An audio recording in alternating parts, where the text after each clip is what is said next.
खुलुमबाय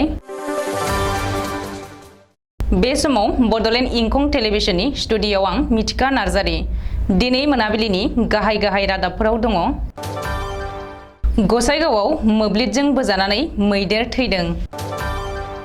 उत्तराखंडआव गिख्रंथाव बरफ गिसिखानायाव आसामनि सासे आइजोआ गोमानानै दङ। अरुणाचल प्रदेशआव आर्मिनि चीता हेलिकप्टार जाब्रबथाय सासे पाइलटनि जिउ खहा। बङाइगावआव खौरांगिरिनिफ्राय ड्राग्स हमदों। उत्तराखंडआव लामा जाब्रबथायजों सा 32नि जिउ खहा आरो सा 20नि जोखोम। टंलायाव मिरु दुर्गा फुजा सामलाय आफादा साबसिन फुजा दिन्थिफुंनायखौ दिनै फोसावगोन। दानिया फै आबुं रादाबाव।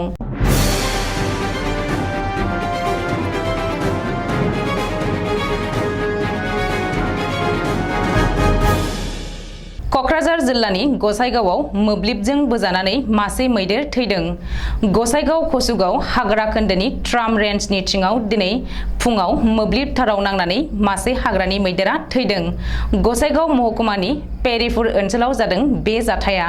मिथिनो हानाय बायदिब्ला आदार नागिरनानै ओंखारबोनाय हाग्रानि मैदेरा दिनै फुङाव पेरिपुर गामियाव 11,000 भल्टनि मोब्लिब थाराव नांनानै जाथायसालियावनो थैदों।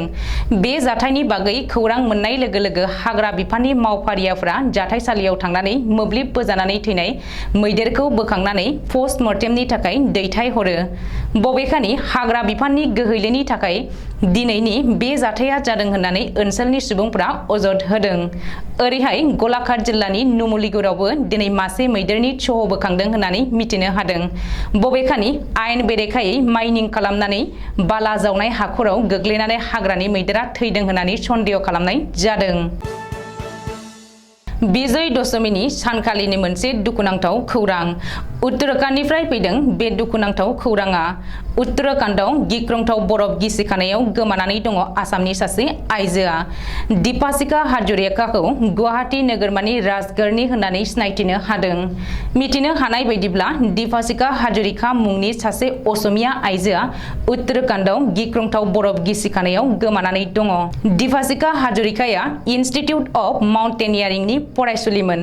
एडभान्स माउन्टेनियारिं कोर्स खालामगासिनो दंमोन दीपाशिका हाजरिकाया। मंगलबार खालिनि हाजो गाखोनाय टीमाव दंमोन दीपाशिका हाजरिकाया। रिपर्ट बादिब्ला बे खौरांखौ सुजुनाय समहालागै उत्तराखंडआव गिख्रंथाव बरफ गिसिखानायाव गोमानाय असमिया आइजो दीपाशिका हाजरिकानि बागै जेबो गुमुर मोनाखै।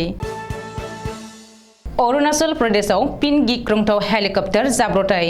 मंगलबारखालि फुङाव जादों बे हेलिकप्टार जाब्रबथाया। इन्डियान आर्मिनि चीता हेलिकप्टारा सरासनस्रा बिरनाय समावनो टावांनि मोनसे फरवार्ड ओनसोलाव जाब्रबथाय जादों। रिपर्ट बादिब्ला मंगलबारखालि अरुणाचल प्रदेशआव आर्मिनि गंसे हेलिकप्टारा जाब्रबथाय जाना सासे पाइलटआ जिउ गोमानायजों लोगोसे गुबुन सासे पाइलटआ गोब्राब जखम जादों। बबेखानि सानैबो पाइलटखौ गोब्राब हालोदाव बोखांनानै जायगानि देहा फाहामसालियाव थिसननाय जादोंमोनब्लाबो सासे पाइलटआ देहा फाहामसालियाव जिउ गोमायो आरो गुबुन सासेया थैनाय थांनायजों जुजिगासिनो दङ। जिउ गोमानाय पाइलटखौ लेफ्टिनेन्ट कर्नेल सौरभ यादव होननानै सिनायथिनो हादों। मख'नो गोनांदि अरुणाचल इन्डियान आर्मिनि हेलिकप्टार जाब्रबथाय जानायनि गुबै जाहोनखौ दासिमबो मिथिनो हानाय जायाखै।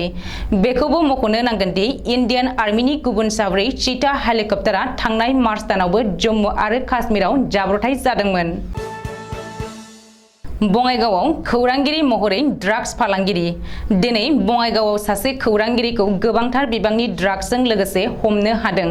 मिथिनो हानाय बायदिब्ला बङाइगाव पुलिसआ दिनै अभयापुरियाव सासे खौरांगिरिनि गारिनिफ्राय गोबांथार बिबांनि ड्राग्स हमनो हादों। ड्राग्सजों लोगोसे हमजानाय खौरांगिरिखौ मोनसे वेब पर्टेलनि खौरांगिरि हिमांशु दास होननानै सिनायथिनो हादों। बबेखानि हिमांशु दासनि स्कुटिनिफ्राय गं 14 प्लास्टिक कन्टेनाराव आबुङै सोनाय ड्राग्सखौ हमना मोनदों होननानै पुलिसआ सुलुङाव फोरमायदों। मख'नो गोनांदि बङाइगावआव सासे खौरांगिरिखौ ड्राग्सजों लोगोसे हमनो हानाय जाथाया ओनसोलजों लोगोसे रायजोनाङै सोमोनांहोदों। उत्तराखंडआव हाजोनि लामायाव गोथौ हाखराव बास गलांनानै सा 32 हान्थियारिफोरनि जिउ खहा जादों आरो सा 20 जोखोम जादों। जोखोम जानायफोरनि गेजेराव सा 9 गोब्राब जोखोम जादों। सुलुङाव फोरमायनाय बायदिब्ला सा 52 हान्थियारिफोरखौ लानानै हरिद्वार जिल्लानि लामदांनिफ्राय भावरी गारवाल जिल्लानि बिरखालाव थांगासिनो दंमोन। बे समावनो भावरीनि तुमाकट पुलिस थानानि बेन्दोंआव सिमदी गामिनि खाथियाव बासआ बांद्राय गोख्रै खारनानै गावनो गाव हारसिङैनो 500 फुट गोथौ हाखराव गोग्लैलाङो। जाहोनाव सा 32 हान्थियारिनि जिउआ जायगायावनो जोबदों आरो गोबां जोखोम जादों। एसडीआरएफनि नाजानायाव गासैखौबो बोखांनो हाबाय, नाथाय बासखौ बोखांनो हाथ'वाखै होननानै तुमाकट पुलिस थानानि एसएचअआ मिथिहोदों। उत्तराखंडनि गिबि मन्त्रि पुष्कर सिंह धामीआ जोबोद दुखु मोननाय फोरमायनानै थैनायफोरनो रांनि अनसुंथाइ होनो खोथा होदों।